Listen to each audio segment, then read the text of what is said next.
स्वदेश तथा विदेशमा रहे बसेका प्यारा नेपाली दाजुभाइ तथा दिदीबहिनीहरू, नेपाल राष्ट्रका निर्माता, नेपाली समाजका समन्वयकर्ता एवं एकताको धरोहर श्री 5 बडा महाराजा धीराज पृथ्वी नारायण शाह आम नेपालीका निम्ति श्रद्धा तथा सदा स्मृतिका व्यक्तित्व भइबक्सिन्छ।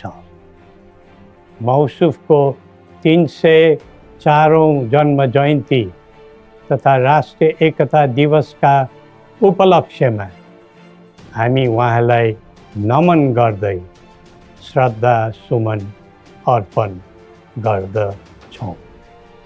जस्तोसुकै शक्तिसँग पनि सङ्घर्ष गरेर राष्ट्र एकीकरणमा सबै जात, सबै धर्म र सबै क्षेत्रका नेपालीको सक्रिय, सबल र सफल नेतृत्व गरेको शाहवंशीय राज संस्थाको इतिहास सबैका सामु छर्लङ्ग छ। नेपाली जनताको खुसी र समृद्धिलाई नै आफ्नो रुचि ठान्ने शाहवंशीय परम्परा रहँदै आएको छ। बडा महाराज धीराजको मार्ग निर्देशनको परिधिमा रही हामीले नेपाली जनको एकता र वृद्धिमा जोड दिँदै आएका थियौँ र छौँ। तर कालान्तरमा कतैबाट उत्पन्न अवाञ्छित भ्रमको चपेटामा देश पर्यो। झन्डै 2 दशक अघि शान्ति ल्याउँछौँ र आर्थिक प्रगतितर्फ देशलाई लैजान्छौँ र स्थायित्व दिन्छौँ भनेर सत्तामा पुगेका दलहरूको चाहना अनुसार हामीले श्री 5 र राजदण्ड जनताको नासो जनताकै सुरक्षित संरक्षणमा बुझाइ सहयोगी नियतका साथ राजकाजबाट बाहिरै रहेको सर्वविदितै छ। यो दायित्वबाट पलायन वा निषेधित राजनीतिका निम्ति कमजोरीको अनुमोदन थिएन, न त यो भावना आम जनतामा नै थियो।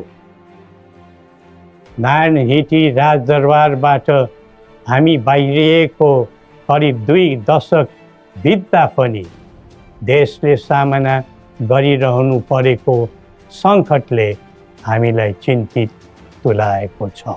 हिजो देश नबनेकोमा चिन्ता थियो, आज देश नै नबच्ने हो कि भन्ने निराशा पैदा भएको छ।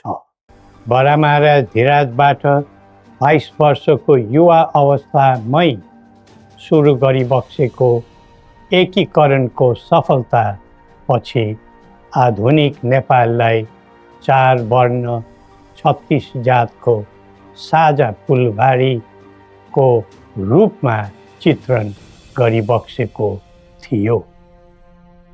यो मुलुक राजाको मात्र होइन, जनता र राजाको समान स्वामित्वको देश हो भन्ने सन्देश पनि दिइबक्सेको थियो।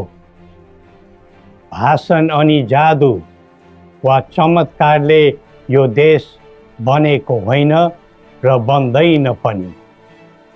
सबै जात, धर्म र क्षेत्रका नेपालीको साझा प्रतिनिधिका रूपमा काम गरेको राज संस्था जनताले सुम्पेको जिम्मेवारीबाट विमुख हुनै सक्दैन। सबै नेपालीले यो कर्तव्यबोध गरी पृथ्वी पथमा लाग्नु पर्दछ भन्ने हाम्रो धारणा र आह्वान पनि छ। नेपाली विश्वमा जहाँ रहे पनि नेपाली मूलको भन्ने नै हुन्छ। त्यसैले राष्ट्रको प्रतिष्ठासँग नेपालीको प्रतिष्ठा पनि सँगै जोडिएको हुन्छ। मुलुक स्थायी वा अस्थायी रूपले छोड्दैमा देशसँगको सम्बन्ध तोडिन सक्दैन। देशबाट जनशक्ति पलायन हुँदै जानुले देशको भविष्यबारे निराशाको सङ्केत दिइरहेको थियो। अब पुँजी र पुँजीपतिहरू तथा कर्मवीर उद्यमीहरूको समेत पलायन हुनु थालेको छ।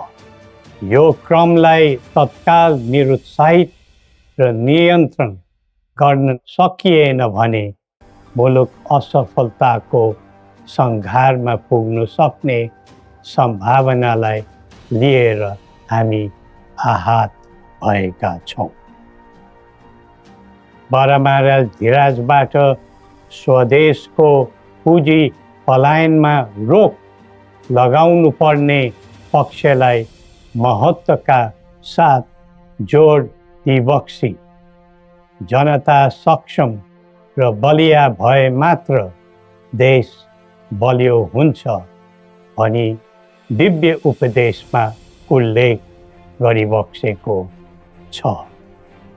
जब जब युवा पुस्ताको भावना, चाहना र आवश्यकताको सम्बोधन गरिँदैन तब तब असन्तोष पैदा हुन्छ, जसले विद्रोहको रूप पनि लिन सक्छ भन्ने सत्य नेतृत्वले हृदयङ्गम गर्नै पर्दछ।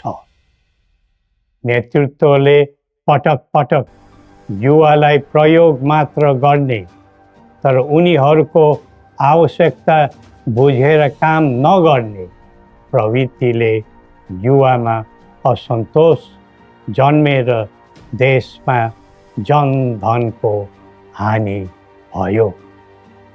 जसरी भविष्यका कर्णधारहरूको ज्यान गयो त्यसले सबैलाई स्तब्ध बनाएको छ।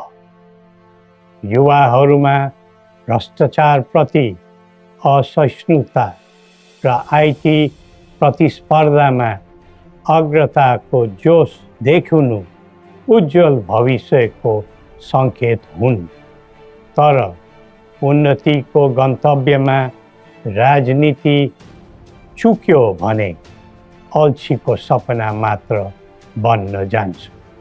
स्वचालित व्यक्तिले राष्ट्रको हित खोज्दै जान्छ, परिचालित व्यक्तिले अर्काको मित खोज्दै हिँड्छ। राष्ट्रिय सहमति बिना निकास खोज्नु समय खेर फाल्नु मात्र हो। समुन्नतिको यात्रामा सबै मिलेर अघि बढौँ। नेपालको संवेदनशील अवस्था र बदलिँदो भू-राजनीतिक परिस्थितिलाई बुझ्न नसक्दा हामी मित्र राष्ट्रहरूको विश्वास र भरोसा गुमाउने अवस्थामा पुगेका छौँ।